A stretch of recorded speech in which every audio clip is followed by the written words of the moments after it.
Hello, welcome to 3 Philosophies, 1 Game, Episode 3, the final part of this short series, and this is Pep Guardiola's time. In football, there are coaches. There are also architects. Pep Guardiola is a prime example of a footballing architect. They are managers who don't just organise teams, they create them, they design them, they deploy them. Managers who don't just win games, they redefine legacies, create philosophies, and again, etch themselves into the club's history. At the centre of modern football stands one man, Pep Guardiola. To some, he's a genius. To others, he's obsessed and controlling. But whether you admire him or you hate him, nothing can be stood in the way that he is one of the best, and he's proven it in different leagues in Europe. Because Pep didn't just build teams, he created an everlasting philosophy. Now, Pep's ideas weren't just created in isolation. They were instilled, and they were instilled from early on. They were shaped at FC Barcelona under the days and hands of Johan Cruyff. Cruyff's vision of positional play became Guardiola's inspiration. The idea was simple: create numerical superiority, create space, and control the game. But in practice, well, it became one of the most sophisticated styles, one of the most sophisticated systems the footballing world has ever seen. At its heart, Guardiola ball was about one thing: control. Not just possession, but control of space, tempo, structure, and ultimately, the opponent. So then, let's break it down, because this is where it gets fascinating. Every player occupies a specific zone.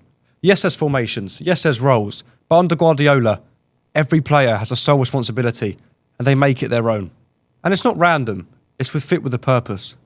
A prime purpose that Guardiola knows that he wants to go out and do, to go out and instill belief in his team. He divides the pitch into horizontal and vertical lanes, channel width and passing options. Now the key rule is that no two players occupy the same vertical lines at the same time. Everyone does their own different thing under Guardiola. Why? Well, because spacing creates passing lanes. The more passing lanes, Guardiola believes the more option, the more potential for success and goals. But also, passing lanes create control. And as we know, Guardiola is quite a fan of control. Secondly is numerical superiority. Guardiola is obsessed with overloads, and I'm sure football fans out there can agree. We've seen this week in, week out under the Spaniard. Wherever the ball is, Guardiola and his team tries to create a numerical advantage. Now this is similar to Bordalas with Getafe, but the difference is Bordalas shifts his whole team to one side of the pitch, where Guardiola will still focus specific players. If the ball's on the right-hand side of the pitch, the left-hand side will stay put. They'll stay holding their position. But overlaps become a big factor here for Guardiola. For example, three of his best situations are a 3v2 in midfield, a 2v1 on the wing, and a 4v3 in build-up. Now, this season particularly, I've noticed that the 3v2 on the wing is very common. Take Newcastle. They travelled to Manchester City at the Etihad.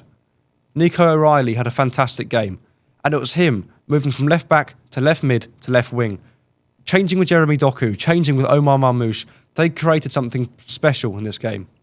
And why does this work so well? Well, it's because it forces the opponent into a dilemma. Do they overload, or do they sit back and try and work out what they're going to do? It's a mind game for Guardiola, and it creates little predictability for the opposition. So they can press and risk being bypassed, or they can sit back and try and regain control. And thirdly, it's a build-up structure. This is where Guardiola's genius really shows. His teams like to build from the back in carefully constructed shapes. Now, big anecdote for this. Manchester City won the Champions League, the season where they went on to beat Inter Milan 1-0 in the final. Pep adopted a 3-2-4-1 formation, but after losing key players in midfield and key centre-backs, he wanted to bring someone into the midfield to overload the midfield to create more passing options, as we mentioned before. However, he realised that by doing one in midfield, it would leave them very vulnerable at the back. Committing 4 players up front behind the striker meant that they constantly had 5 attackers pushing very high. Again, very vulnerable at the back, and they were hit on the break constantly. Now this is where he turned to John Stones. He wanted somebody confident and comfortable on the ball in midfield, somebody who could step into the midfield, but then also drop back into a back four if necessary. John Stones was perfect for this. John Stones had one of his best seasons in a Manchester City shirt, one of his best seasons ever in his footballing career. John Stones was obviously a centre-back for his whole career, until Pep Guardiola deployed him as a central defensive midfielder, But with Guardiola, fullbacks don't stay in their positions. They invert.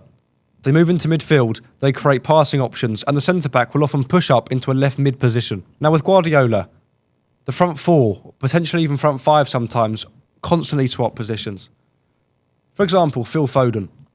If you asked him a few seasons ago, if you asked fans a few seasons ago, your best position, Phil, he would say, well, it's the right wing. Year before that, left winger. Pep, striker, false nine. Put me in a cam. Phil Foden could play anywhere. Bernardo Silva, versatile. Semenyo, versatile. Doku, either wing. Marmoush, either wing or centrally.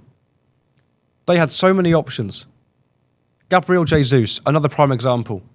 Now, Guardiola wanted to use him as their primary striker. Before the new arrival of Erling Haaland, Gabriel Jesus was their main man. But constant and reoccurring injuries meant that Jesus was unable to contribute to this Manchester City team at all. And that is where he brought in the false nine. By playing almost a 3-2-4, or at times a 3-2-4-1, it would almost turn into a 3-3-4. What this meant was that the front four, let's say for example Foden, Grealish, De Bruyne and Bernardo Silva, they would all shift.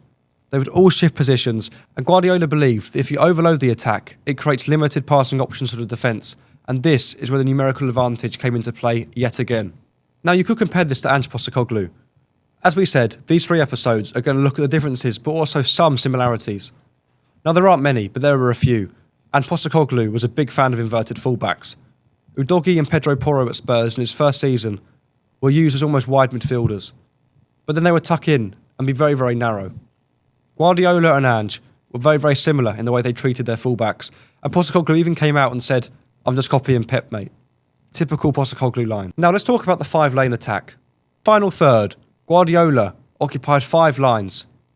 He stretched the pitch into 5 vertical lanes. Left wing, left half space, centre, right wing, and right half space. Each lane is occupied. Why? Well, it forces the defence to spread out. Again, unpredictability, confusion, and the rhythm is disrupted. By doing this, Guardiola has proven in big games, on big nights, on big occasions, that this philosophy, this style of play, this very, very attacking, controlling approach has created success. And when defences stretch, spaces appear. And that is Pep Guardiola in a nutshell. Counter-pressing under Guardiola. Big factor again. The moment possession is lost, Guardiola's team switch on.